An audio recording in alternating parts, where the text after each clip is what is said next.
show her.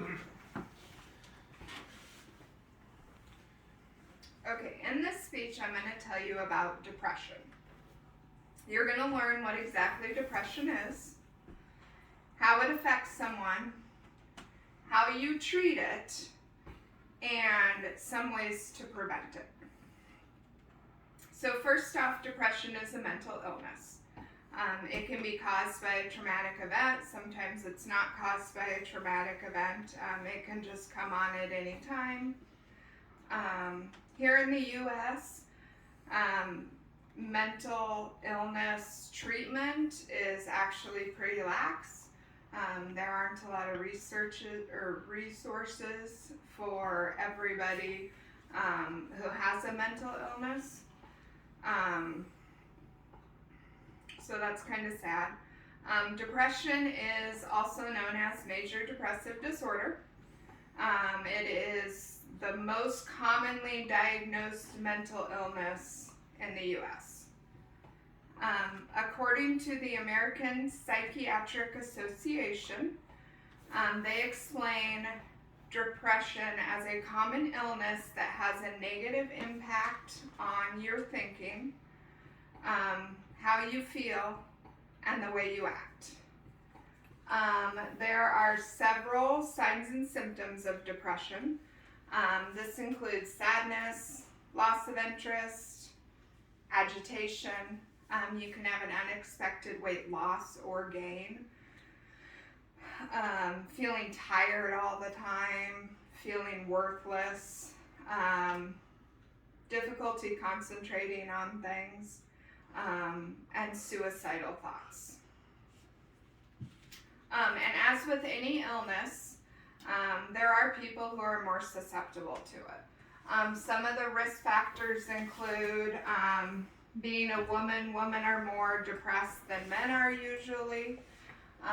Family history plays into effect. There are some sources that state that there's a genetic role that comes into effect with depression. So if your mom has it, you're more likely to have it.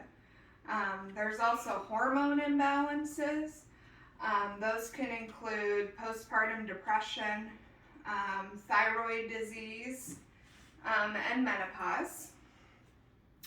Just having low self-esteem in general, not feeling good about yourself, that can make you depressed as well. Some more risk factors include people who suffer from abuse and neglect. That's just kind of like a traumatic event that can happen. Low-income families can be more depressed because they have more stress on them because they're worried about money. Drug and alcohol abuse is a factor. As we said earlier, past traumas, and then stress. Luckily, depression is easily treated. There is a high success rate with treatment as long as you do it correctly. You're going to want to go to your doctor.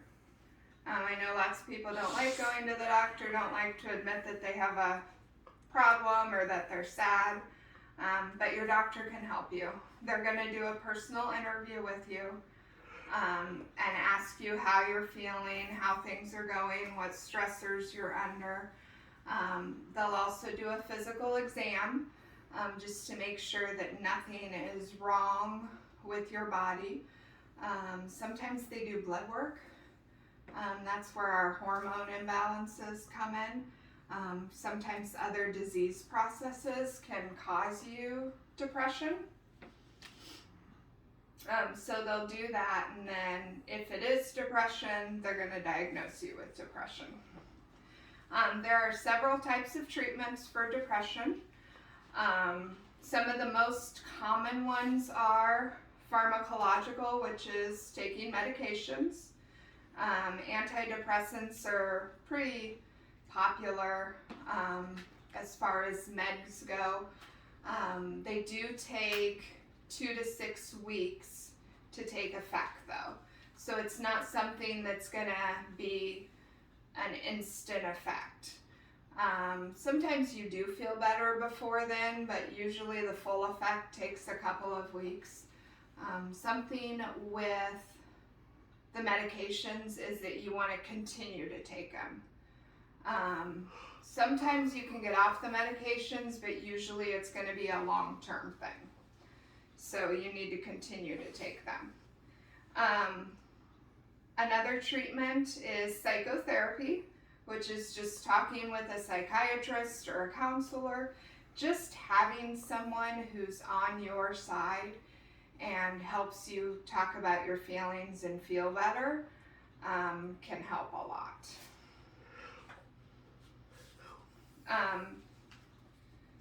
Next is preventing depression. Preventing it can be hard, depending on how your life goes, because life events make a difference, but it is doable. You can control your stress, ask for help when you need it. That's something that a lot of people have troubles with. It's really hard to ask for help when you think you can do things on your own. Going to the doctor, like we said, hormone imbalances play a huge role. Disease processes can cause it. Eating healthy. You want to make sure that your body is functioning correctly and you're getting all the nutrients you need. Taking a daily vitamin can help as well, because some deficiencies in vitamins can cause depression, like vitamin D, things like that. Exercising actually helps relieve stress. Getting enough sleep at night is big. And then taking your meds regularly, which we talked about with treatment and stuff. So the next thing is depression awareness. Depression actually has their own month, like most illnesses do. It's actually in October. It's called Depression Awareness Month. They do numerous activities, and you can look up online what they do. Biggest thing is educating ourselves and others. So you want to make sure that if somebody's sad for longer than a few days, you're going to talk to them about it and educate them about depression and let them know, it's okay. Sometimes we're sad for longer than a couple of days and we just need to go to the doctor and see if we can help it. Sometimes even talking about it, having someone to go to, can help instead of actually going and getting treatment.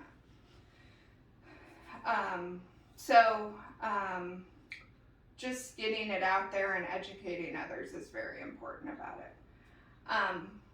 Being depressed, in conclusion, is much more than being sad. If it lasts longer than a couple of days, you want to go get treatment for it. Don't just sit and wait on it.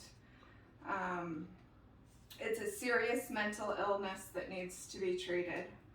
And help others get the help they need, because they do need that help a lot of times and they just don't realize it. My sources that I used for this speech are from the American Psychiatric Association, Mayo Clinic, and then Healthline.